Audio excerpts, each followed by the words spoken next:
Oi, gente, é o meu grande prazer estar aqui com o Thiago do canal Plantão Brasil, ele que tem um canal de grande sucesso aqui no YouTube, tem um site desde 2013, ele é programador, trabalha com mídias sociais e nós vamos conversar sobre a situação atual do país. Eu peço que nesse primeiro momento ele apresente um pouco do trabalho dele, que é um trabalho de muito sucesso aqui no YouTube, é uma honra para mim ter a participação dele. Vocês sabem que aqui no canal a gente gosta muito de ter colaboração com outros youtubers. Eu andava meio sem tempo e com dificuldade de marcar, mas o Thiago gentilmente ofereceu esse horário para conversar com a gente. É uma conversa que vai ficar em talvez 3 partes. Primeira parte aqui no canal A Nova Máquina do Tempo e a segunda e a terceira parte no canal Plantão Brasil. A gente vai tentar dividir para que sejam vídeos de no máximo 20 minutos no canal Plantão Brasil. Então, Thiago, é um grande prazer estar com você. Prazer é meu estar aqui. Saudações para todos os fãs da Nova Máquina do Tempo, para você, André, e vamos para cima do Bolsonaro. Com certeza, Thiago. Eu tenho visto os seus vídeos e todos nós estamos fazendo a cobertura dessa implosão que envolve o governo Bolsonaro com a saída do Sérgio Moro, que também não é fluxo e cheiro, nem um pouco, mas que está mostrando... um dos elementos que eu acho curiosos foi que o Sérgio Moro, ao sair, fez os fãs, os apoiadores do Bolsonaro, ficarem muito confusos, né? Para onde é que eles vão, quem eles vão apoiar. E eu queria conversar com você sobre o que é que você pensa desse momento atual do governo Bolsonaro e o que é que vai acontecer de agora em diante, né? Ele tende a cair a popularidade. Você acredita ou não no impeachment? A questão do Centrão e essa compra, eu até vou fazer um vídeo sobre isso em breve, mas eu queria te ouvir, que me parece que ele está tentando comprar o Centrão para evitar um possível impeachment, né? Olha, o Moro saiu e está faltando veterinário para tanto gado doente, né? O gado tá igual a vaca louca, eles não sabem para onde vão.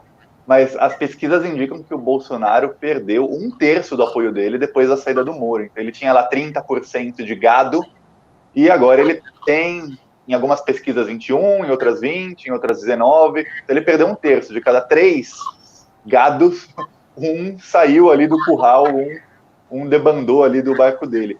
O Bolsonaro ele vai tentar realmente comprar o Centrão, porque ele sabe que ele precisa de 171 votos para não ter impeachment, para ele evitar o impeachment. E ele sabe que o Centrão é corrupto. Se não tiver muito apoio popular para o impeachment, ainda não tem 54% das pessoas são a favor, de acordo com a última pesquisa. Se não tiver um apoio de uns 70%, 75%, os deputados do Centrão vão se vender. Eles só não se vendem, eles vão a favor do impeachment quando eles verem que o custo eleitoral para eles vai ser muito maior. Eles fazem essa conta, custo eleitoral versus custo no bolso deles, né? Só tem corrupto. É o antigo fisiologismo, né? O clientelismo brasileiro, que incrustado ali no Congresso, né? Infelizmente. E eu concordo muito com sua análise. Eu imaginava que no momento inicial a queda de popularidade dele cairia por uns 25%, mas foi até mais acentuada do que eu imaginava. Você tem razão. E eu só me pergunto quando é que a queda de popularidade vai chegar no que algumas pesquisas chamam do, sei lá, o gado mais fiel, já que a gente está usando essa expressão, porque tem algumas pesquisas que indicam que os bolsonaristas mais raiz, né, eles compreendem de 12% a 16% da população brasileira, ou seja, aqueles que parecem que vão com Bolsonaro para o meio das aglomerações, no meio de uma pandemia, ou seja, aqueles que acreditam em tudo que Bolsonaro disser, não importa o quão insano e irresponsável isso seja. E esses bolsonaristas compreendem mais ou menos isso. A gente, se as pesquisas estão indicando 21% a 20%, ainda não chegamos lá, ainda tem uns 5% para desidratar e o gado ficar restrito ao apoio mais absolutamente radical, mas já estamos perto, né? Sim, é o pessoal mais fanático. O problema é que o Bolsonaro ele usa muito bem a comunicação. Agora ele está conseguindo convencer, e a pesquisa do Datafolha é a do Atlas. A do Atlas é essa que saiu no El País, que mostrou que a maioria das pessoas são a favor do impeachment. As pesquisas mostram que o apoio do Bolsonaro está nas camadas mais pobres da população agora. Porque essas pessoas estão morrendo de fome, graças ao governo, ao desgoverno, e elas estão desesperadas. Aí elas começam a apoiar o fim da quarentena, como o Bolsonaro fala do fim da quarentena, essas pessoas falam, eu tenho que voltar ao trabalho para comer. E essas pessoas começam a perder empatia pelas classes mais altas, pela classe média que fica em casa, que está se cuidando, porque essas pessoas veem, eu tô aqui morrendo de fome, é fácil você ficar em casa, você não está morrendo de fome. E a mídia e nem a esquerda consegue fazer a pessoa ligar os pontos, você está morrendo de fome porque o governo Bolsonaro não te ajuda. E a obrigação do governo era te ajudar. A mensagem da esquerda não chega nessas pessoas. Esse é o maior problema da esquerda, o maior problema de quem quer derrubar o Bolsonaro, é não fazer a mensagem chegar nas pessoas certas. Porque se essas pessoas começarem a mudar de opinião, o Bolsonaro não dura muito, não.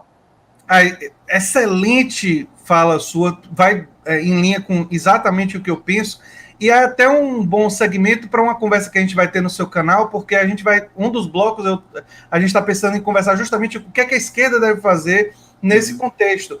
E você falou muito bem, essas pessoas estão passando fome, estão passando necessidade, porque o Estado, que está controlado pelo Bolsonaro, nesse momento não está fazendo políticas de fazer chegar dinheiro e fazer chegar a água limpa, a alimentação, quer dizer, condições para que as pessoas possam, as mais pobres, possam ficar em casa. Porque quem pode ficar em casa sem precisar do Estado é a classe média, quem trabalha com home office, é quem está em licença de um emprego que é remunerado, emprego público ou emprego privado. Quer dizer, são pessoas que justamente não são as mais necessitadas. As mais necessitadas são justamente aquelas que precisam mais da ação do Estado e que são as mais prejudicadas pelo fato do que o governo Bolsonaro não está investindo com tudo em medidas para garantir a sobrevivência dessas pessoas. Eu me surpreendo que nós ainda não tivemos muitos saques, porque eu estava imaginando que a crise, que o desespero dessas pessoas poderia levar a saques. Infelizmente, isso ainda não aconteceu. Mas parece que a população brasileira está... todos os indicadores estão nessa direção, que está sofrendo, né? A população mais pobre está sofrendo e que precisa da ação do Estado Federal. Eu tenho também insistido muito nisso, né? Quando o Bolsonaro diz o "e daí", e você com certeza acompanhou, e ele disse assim, o que é que eu posso fazer? Eu fiquei, não só a coisa desumana, mas eu fiquei muito aborrecido, porque você é o presidente, você tem ministros, você tem um governo, você tem muito que você pode fazer acordo para buscar respiradores, isso pode diminuir as fatalidades, você pode, como é que se diz, buscar testes, reagentes para poder realizar mais testes na população, e você pode fazer alguma medida de renda mínima universal, mesmo que seja emergencial, para garantir a sobrevivência da população mais pobre, que é o que está sendo feito no mundo, que está sendo feito no mundo todo, né? Você pode até comentar. Eu estava vendo uma estatística no New York Times, porque lá o governo Trump começou a pagar $1.000 para mais de 100 milhões de pessoas, por cidadão, $1.000. E as pessoas começaram a reclamar que não era suficiente. O New York Times fez um gráfico falando do salário médio, não salário mínimo, mas salário médio em cada um dos 50, acho que são 50 estados lá nos Estados Unidos. E falando que os $1.000 não chegava. Aí o gráfico mostrava assim, chega quase até lá. Aí o governo dos Estados Unidos e os governos estaduais começaram a pagar mais $600 por cidadão. E aí o New York Times mostrou, passou o salário médio, quer dizer, a maioria dos americanos ganhou do governo uma renda que é maior do que o salário médio da população, ou seja, imagina que o salário médio no Brasil é de R$1.500 por mês, não o mínimo, mas a média. Se o governo pagasse mais do que isso por cidadão, não ia ter problema, as pessoas iam poder ficar em casa, o comércio não ia morrer, os restaurantes que estão reclamando tanto que querem abrir, eles iam conseguir vender delivery, porque as pessoas iam ter dinheiro para comprar delivery. Essas lojas de roupa, de uma coisa ou outra, elas não estão vendendo porque ninguém tem dinheiro para comprar. Eles entendem que se eles reabrirem agora, esse é o tipo de pensamento bolsonarista. Eles acham que eles vão reabrir agora e que tudo vai voltar ao normal daqui a pouco tempo. Não vai, porque as pessoas não têm dinheiro para consumir. E não tem por causa do Bolsonaro. E quando ele falou aquele daí, o que me deu assim muita raiva é que, lembra do MC Reaça, que morreu no ano passado? Lembro, claro. MC Reaça, para quem não lembrar, o MC Reaça, ele era um MC bolsonarista, fazia lá funk bolsonarista, ele tinha uma esposa, ele engravidou a amante, e aí ele quase matou a amante grávida, Aí ele achou que tinha matado a amante grávida, o covardão fez o quê? Cometeu suicídio. Aí o Bolsonaro foi lá nas redes sociais, gravou até vídeo falando: hoje é um dia triste para o Brasil, morreu MC Reaça, desejo força para a família dele, vai ser uma perda muito sentida. Então, para um criminoso que tentou assassinar uma mulher grávida, machista, o pior tipo de pessoa possível, se existe um inferno, esse cara tá queimando lá nesse momento, o Bolsonaro lamentou. Aí 5 mil pessoas inocentes morrem de uma pandemia que ele até falou para as pessoas saírem de casa, depois inventou que tinha cura e tudo. Aí ele fala: e daí? Quer dizer, para o criminoso é um dia triste, para 5 mil pessoas, e daí? Danem-se as pessoas. E aí ele faz o quê? Ele não deixa as pessoas sacarem os R$600. Tem fila na caixa. Ontem eu estava assistindo por alguns minutos do Jornal Nacional, estava ao vivo ali mostrando o pessoal à noite, tipo 9 da noite, na fila para o dia seguinte. Quer dizer, desde ontem eles estavam na fila, na chuva, com guarda-chuva, esperando mais de 12 horas para poder tentar sacar os R$600. É muita, muita humilhação. É realmente terrível pensar que essa pessoa preside o nosso país, né, com esse nível de desconsideração com as vidas assim, porque uma obrigação básica ao longo da história dos líderes, das pessoas que acumulam poder, é proteger a sua própria população, né? Um elemento básico, inclusive, do nacionalismo, né? Da defesa da nação e da perspectiva nacionalista, seria defender as pessoas que vivem na nação. O que é a nação sem os seres humanos que vivem na nação? E falar em reabrir, você deve estar acompanhando, né? Blumenau parece que explodiram os casos depois de ter reaberto. 137%. Pois é, explosão de casos. Nós temos estados, Santa Catarina, eu acho que está querendo reabrir também de novo. Eu já prevejo uma situação dramática por lá. Quer dizer, também essa história de reabrir, não só, você tem completa razão, não vai resolver o problema econômico. E falando do problema econômico, não resolve porque as pessoas não têm dinheiro e os shoppings já andavam meio vazios, mas não é nem só por isso. É também porque as pessoas, até por medo, as pessoas que têm medo de se contaminar, não vão voltar nos mesmos níveis que existiam antes. Eu até estava brincando, algumas pessoas falando comigo assim: mas o cinema vai voltar. Aí eu pensei assim: mas quantas pessoas será que vão para dentro de uma sala escura, ficar presos lá dentro? Por 2 horas. Por 2 horas, numa situação de potencial contaminação. Exato. Quer dizer. E para ver qual filme, nem tem lançamento novo no cinema. O mundo inteiro está com o cinema fechado. Qual é o lançamento novo que vai ter no cinema do Brasil? Aí eu vi essa coisa de o cinema ia voltar, eu fiquei, isso não faz sentido. Não faz. Não tem sentido racional uma coisa dessa. Então, e é lógico que nós queremos voltar o mais rápido possível, mas nós queremos voltar com segurança. Você deve ter visto também que recentemente tem testes de uma primeira vacina que tem resultados promissores, mas ainda não é, lógico, vacina para ser distribuída em massa é uma coisa que não vai acontecer por agora, mas, enfim, temos essa possibilidade. Teve aquela coisa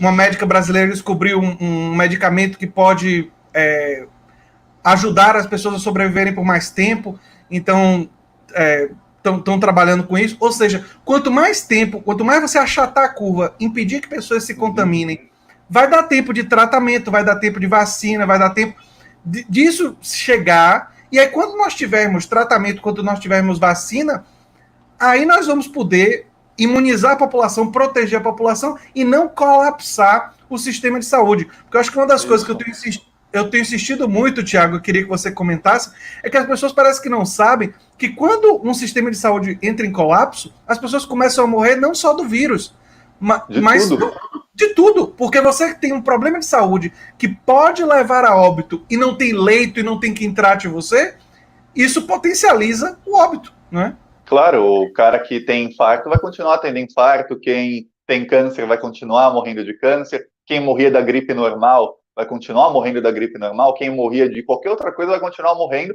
só que não vai ter UTI. Então, quem não morria de infarto porque ficava numa UTI, vai começar a morrer porque não vai ter UTI. Quem não morria de câncer porque ficava numa UTI e era salvo, vai começar a morrer. Quem não morrer de qualquer coisa porque tinha UTI, não vai mais ter. E o pior, as próximas pessoas que tiverem a Covid-19 também vão começar a morrer, porque não vai ter UTI.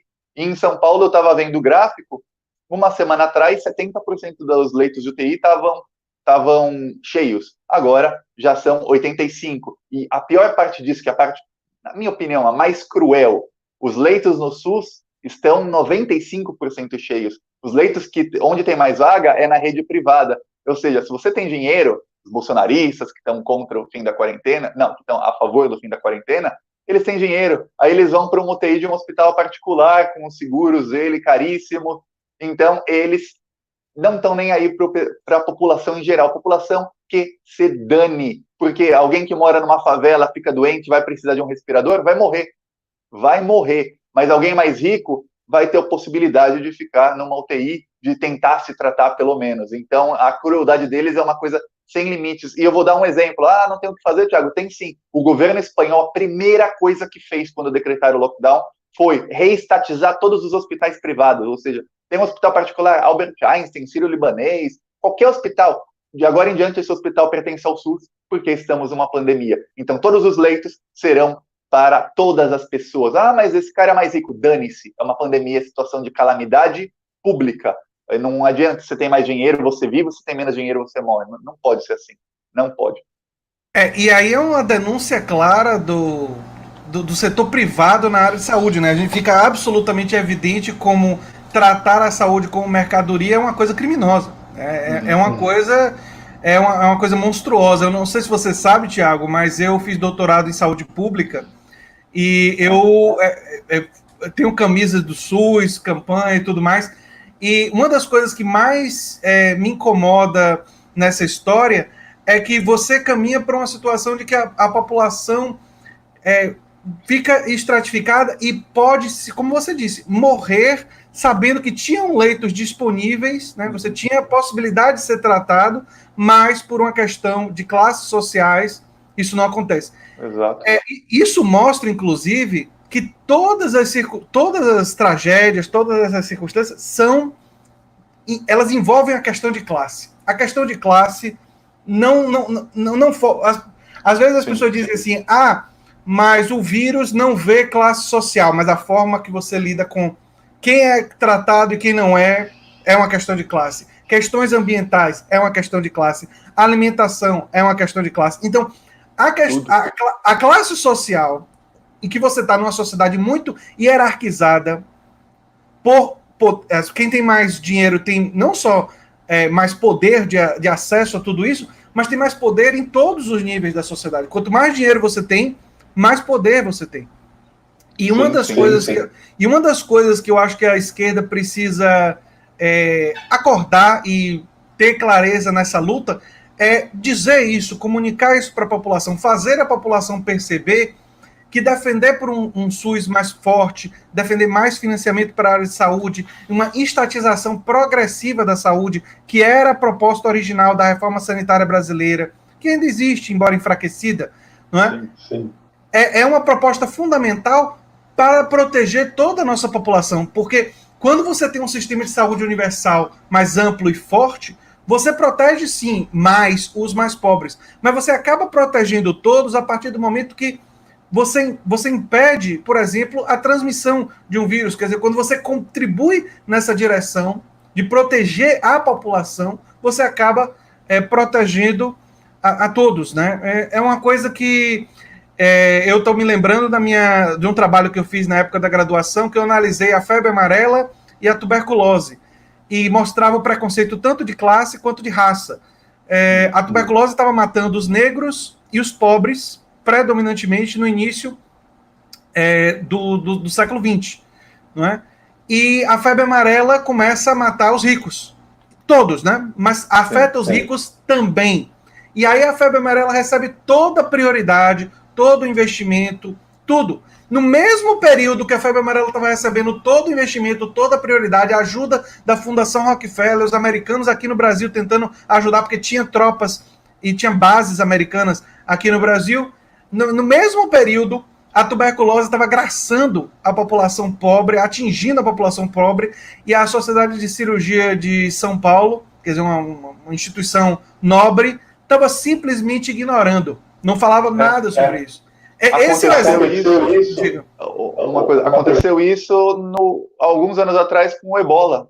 O Ebola atingiu a África. Eu lembro que na época, 2013, 2014, tinha até memes sobre o Ebola. Pessoal lá na Europa, eu morava na Polônia, fazia meme com piadas sobre o Ebola. Enquanto isso, o Ebola é um vírus que matava 1/3 das pessoas que pegavam aquilo, morriam. E aí o que acontece? O pessoal fazia piada porque era na África.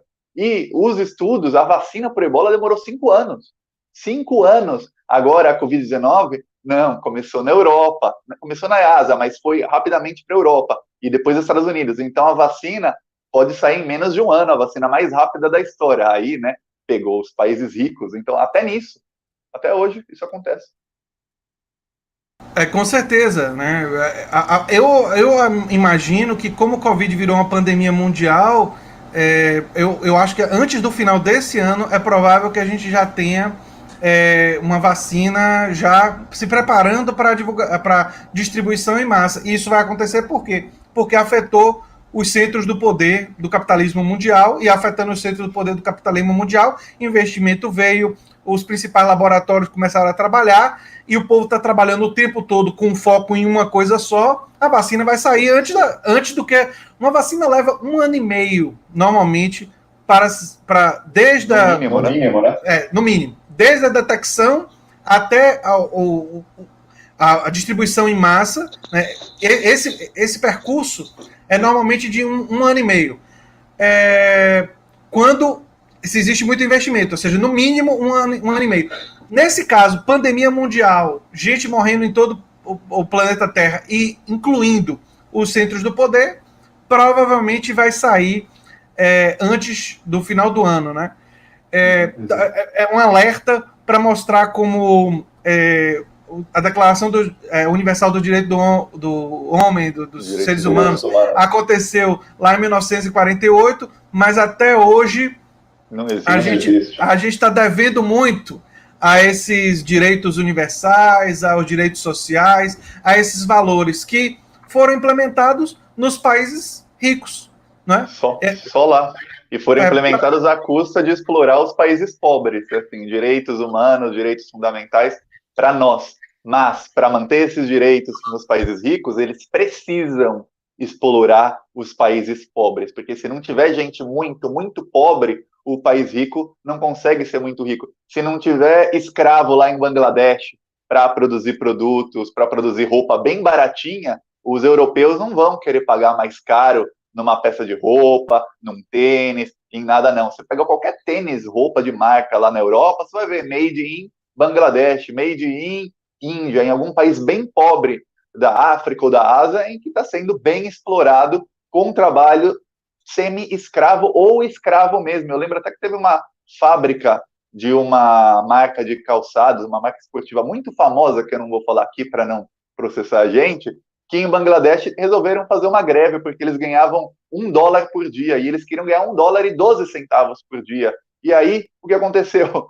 Morreram 3 mil pessoas, porque a polícia, que é do Estado, e o Estado recebe dinheiro dessas empresas, a polícia foi lá e reprimiu a greve e matou um monte de grevistas. Porque, assim, você tem que ser escravo e ponto. Porque o europeu, o americano, não vai querer pagar $10 a mais, 10 euros a mais por esse calçado. Não vai. Isso tem que chegar lá baratinho para eles poderem comprar. Igual aqui no Brasil. Aí essas empresas, quando falar, o mercado financeiro queria o Temer, queria o Aécio, quer o Bolsonaro. Por quê? Porque eles estão com os ruralistas e com outros tipos de empresários. Para quê? Para fazer produto para exportação, para diminuir bem os nossos salários, tirar bem os nossos direitos trabalhistas, para o povo brasileiro ser bem explorado. Quanto mais desemprego, melhor, porque aí as pessoas vão aceitar trabalhar por menos salários, por mais tempo, com piores condições. Por quê? Porque eles querem comprar do Brasil bem baratinho, porque o norte-americano não vai querer pagar 10 centavos a mais de dólar por uma laranja que veio do Brasil. Não vai, porque para o brasileiro ganhar um salário decente, isso ia custar mais caro lá. Eles não querem. Então, o que eles querem, ou esses políticos aqui, como Bolsonaro, aí coloca Aécio, Michel Temer, a direita no Brasil, eles visam o mercado exterior, eles estão cagando para o mercado interior do Brasil, se as lojas estão bem, se o comércio está bem, se está tudo bem. A população tem que ser pobre para exportar tudo bem baratinho para os gringos comprarem, porque eles não vão pagar um pouquinho a mais. E lamentavelmente a fala recente do Paulo Guedes confirma tudo que você está dizendo aí, né? No meio da pandemia ele continua defendendo política de austeridade, flexibilização de contratos, quer dizer, a fala do Paulo Guedes, inclusive, entra em contraste com até o que tem sido dito pelos economistas liberais em outros lugares do mundo, porque até nos outros lugares do mundo, no meio, eu não acredito que esse pessoal vai continuar dizendo isso pós-pandemia, mas durante a pandemia eles estão tentando segurar a onda, eles estão tentando dizer, não, mas nós temos que estimular o consumo e temos que também garantir a sobrevivência das pessoas e tal. O Paulo Guedes nem isso, né? O Paulo Guedes, no meio da pandemia, está dizendo que não abandona a política de austeridade. E quer privatizar. E olha só, quando você tem alguma coisa que você quer vender, qual é o momento certo de você vender? É você vender na hora que está todo mundo cheio de dinheiro e vai todo mundo pagar caro por isso? Ou é você vender quando está todo mundo quebrado, todo mundo ferrado, todo mundo endividado e você vai vender isso a preço de banana? Principalmente se for uma coisa que você não precisa vender agora. Você pode vender a hora que você quiser ou pode simplesmente não vender porque está te dando lucro. As empresas que o Paulo Guedes quer privatizar estão todas dando lucro. Não há necessidade nenhuma de vender. Mas não, ele quer vender na pior hora possível. Não tem nada para mim, Thiago, que explique a não ser propina. Muita propina. Porque eu não acho que o Paulo Guedes seja tão burro, tão idiota a ponto de fazer um negócio tão ruim desses, a não ser que ele esteja levando muito por fora. Você está na mesma linha do que eu falei, né? O que é que explica ele querer vender agora, sendo que o preço vai ser ridiculamente baixo? A única coisa que explica ou é propina, ou ele está recebendo diretamente para isso, ou ele está recebendo indiretamente, ou seja, ele tem investimentos que ele vai participar e vai lucrar pessoalmente, os grupos que ele faz parte de banqueiros e tal, vão lucrar pessoalmente com essas vendas, né? Porque do ponto de vista da venda em si, né, não faz sentido, você vai vender por muito menos, né? Antes de terminar o nosso vídeo, a gente está caminhando aqui para 30 minutos, né? E a gente combinou que seria de 30 minutos. Eu queria dizer para você que agradeço muito a sua participação aqui no canal, Thiago. Você é uma figura que... e eu estou ficando muito feliz agora com o nosso grupo, que nós estamos conhecendo várias outras pessoas da mídia independente, e vamos fazer esse trabalho, inclusive tentar pressionar os partidos de esquerda a abraçarem mais a mídia independente, que é uma coisa muito importante. E você falou sobre várias coisas importantes que eu acho que os partidos de esquerda precisam adotar em termos de comunicação, em termos de estratégia, e nós vamos aprofundar isso no vídeo que vai aparecer no seu canal, né? A gente vai fazer 2 vídeos mais curtinhos, de no máximo 20 minutos, e uma das coisas que eu queria conversar com você é sobre a possibilidade da esquerda abraçar ideias que têm sido desenvolvidas em outros países, de a gente estimular a produção cooperada, porque você falou sobre os baixos salários, né? Imagine uma circunstância que nós tivéssemos uma produção onde boa parte dos trabalhadores em diferentes empresas fossem os donos das empresas e o excedente de lucro que a empresa ganhasse fosse distribuído entre os trabalhadores. Quer dizer, isso daria um poder de compra, daria um poder de barganha, daria um poder de influência, até na política. A corporação Mondragon, na Espanha, se tornou um coletivo de 120 empresas cooperativas que ajudam umas às outras, né? No Brasil não há cooperativas, não há muitas cooperativas, pelo menos. Pois é, e o pior é que as cooperativas que tem no Brasil, muitas delas são ou de fachada, existem cooperativas no Brasil hierarquizadas, ou seja, que levam o nome de cooperativa, mas na verdade não tem o espírito do trabalho cooperado, porque não tem uma estrutura democrática, que na verdade não é só ser cooperativa. Essa é uma das outras coisas que eu tenho investigado, tenho lido e tenho trabalhado sobre isso, e podemos até conversar sobre isso como uma alternativa até para a crise. Porque existem uma série de mecanismos não muito caros, e esse é outro detalhe importante, não teria um custo para o Estado tão volumoso assim, e se todos os mecanismos fossem aplicados simultaneamente, eles provavelmente em poucos anos, 3, 4 anos, eles começariam a aumentar o tamanho do setor cooperado no Brasil, aumentar o setor cooperado democrático, ou seja, mudar a natureza das cooperativas que nós conhecemos.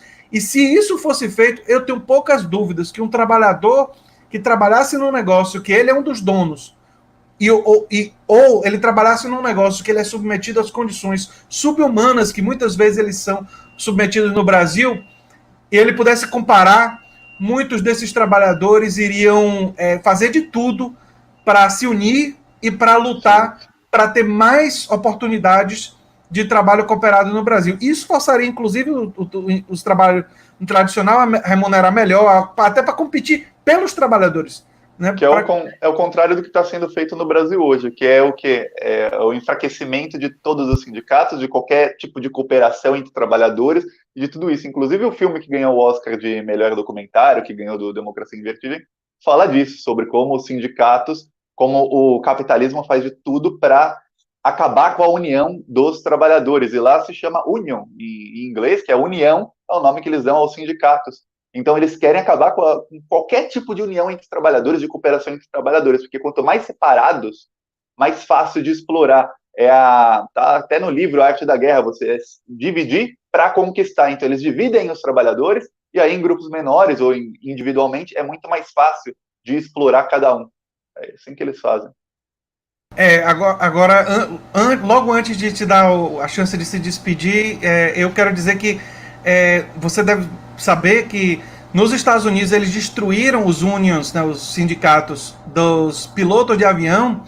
Isso fez com que piloto de avião nos Estados Unidos tivesse um salário inicial médio de 16 a 20 mil dólares anuais.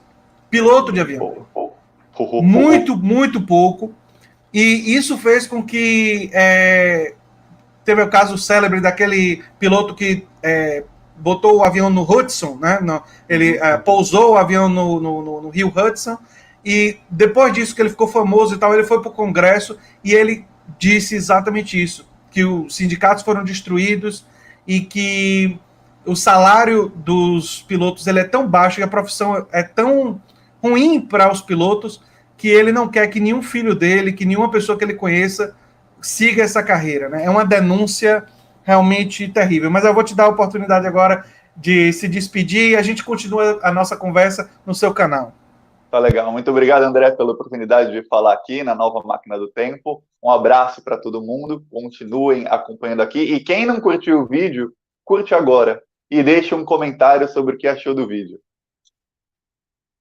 Muito obrigado, Thiago. Plantão Brasil, eu vou colocar o link do canal do Thiago e o link do site dele, todo o material na descrição para vocês conhecerem. É um trabalho de primeiríssima qualidade e eu fico muito honrado da participação dele aqui no canal. Muito obrigado, Thiago. Obrigado.